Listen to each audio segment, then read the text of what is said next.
पटना साहिब में एक लड़की 9th क्लास में पढ़ने वाली स्कूल से लौट रही थी और उसको सरेआम गोली मार दी गई। ये सामान्य आपराधिक घटना नहीं है। ये घटना है कि कैसे अपराधी बेखौफ हो गए हैं, उनके दिल से कानून का डर समाप्त हो गया है।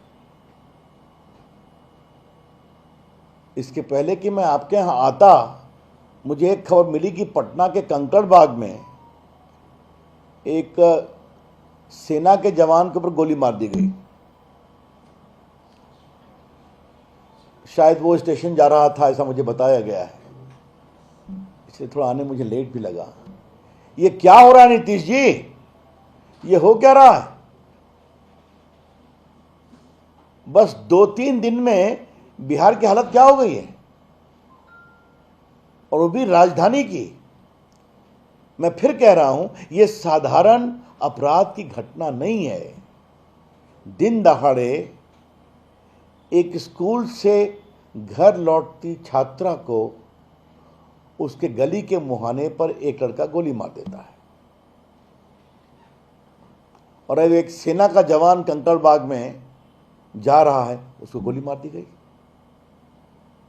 तो अगर हमारे बिहार की राजधानी में, जो मेरा लोकसभा क्षेत्र है, अगर अपराधी इतने बेखौफ हो गए हैं, तो इसी बात का तो संकेत है कि बिहार कहां लौट रहा है, जंगल राज की ओर। और ये इसलिए हो रहा है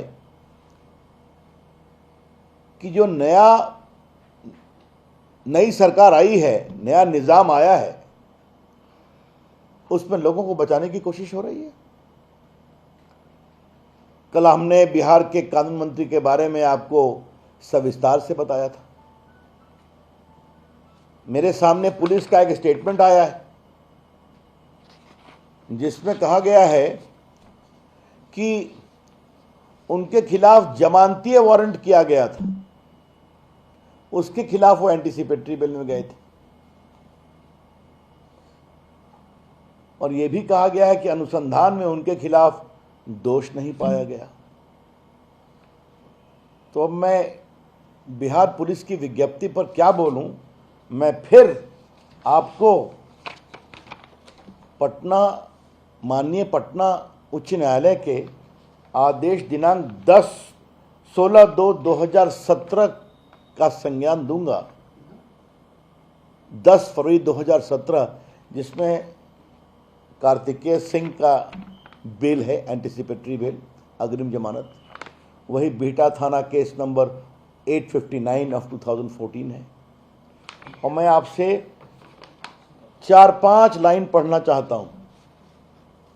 और नीतीश जी, ये आपकी सरकार में आप मुख्यमंत्री थे, सरकार की ओर से जो एपीपी ने बहस किया, उसको हाईकोर्ट ने नोट किया है, और मैं आज मीडिया के माध्यम से उसको फिर पढ़ रहा हूं। Learned APP has submitted on recovery of victim Rajiv Ranjan. He has given a statement under section 164 CRPC describing in detail the manner in which he was kidnapped, and he has fully described the role played by the petitioner in the aforesaid kidnapping. तो मतलब जिसको अपहरण किया गया उसने 164 CRPC मतलब magistrate के सामने विस्तार से बताया है कि उसके अपहरण और किडनैपिंग में कार्तिकेय सिंह कानून मंत्री की भूमिका थी। कल हमने विषय उठाया तो पुलिस स्टेटमेंट दे रही है कि जमानतीय वारंट किया गया था, और जो बाद में दानापुर के एसीजेएम के द्वारा 1 नवंबर तक रोक लगाई गई है। मैं फिर वही सवाल पूछ रहा हूं कि जब हाईकोर्ट ने एंटीसिपेटरी बेल रिजेक्ट कर दिया और क्या कहा, the petitioner is directed to surrender before the court below and make a regular prayer for bail. तो सरेंडर करिए, जेल जाइए, अपहरण 364 की सज़ा आजीवन कारावास है या कम से कम 10 साल है, तो आप 5 साल जेल नहीं जाते हैं। और एक दानापुर के एसीजेएम हाईकोर्ट के अग्रिम जमानत की याचिका के 5 साल पूर्व रिजेक्ट होने के बाद दोबारा इसे कैसे इंटरटेन करता है? और बिहार की पुलिस वर्तमान सरकार में उसी को जस्टिफाई बता रही है। और इसमें पुलिस ने ये कुछ नहीं कहा है कि हाईकोर्ट से इनका बेल जो है वो 5 साल पहले रिजेक्ट हो गया। ये हाईकोर्ट का बेल का आदेश और ये पुलिस की प्रेस विज्ञप्ति। अब क्या कहा जाए? मतलब सरकार बदलते ही पुलिस इतने दबाव में है, जबकि चार्जशीट हो गई, बाकी बातें चल रही हैं। लेकिन फिर मैं उस पर आ रहा हूं कि जिनके बारे में पटना हाईकोर्ट ने 5 साल पहले 7 फरवरी 2017 को कहा कि आप जाके सरेंडर करिए, रेगुलर बेल लीजिए, वो सरेंडर 5 साल नहीं करते हैं। अब पुलिस का स्टेटमेंट उनको बचाने की दिशा में है और इस हाईकोर्ट के आदेश का जिक्र भी नहीं है, जो हमने पूर्व में बहुत विस्तार से कल आपके सामने कहा था। इसे संदेश क्या जाता है?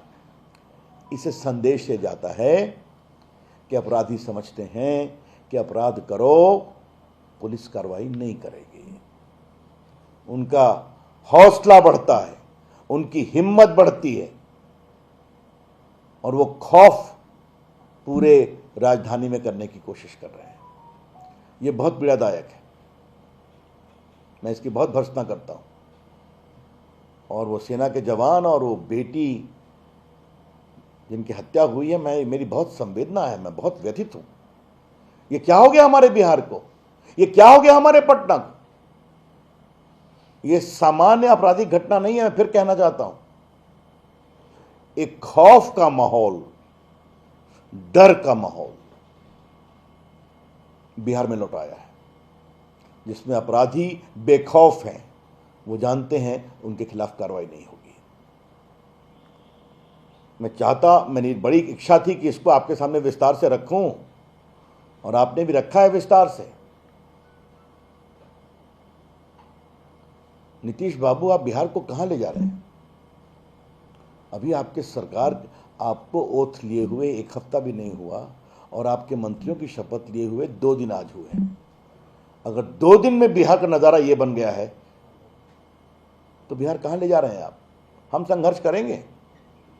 बिहार की जनता के साथ भारतीय जनता पार्टी पूरी मजबूती से खड़ी रहेगी और हम खड़े रहेंगे।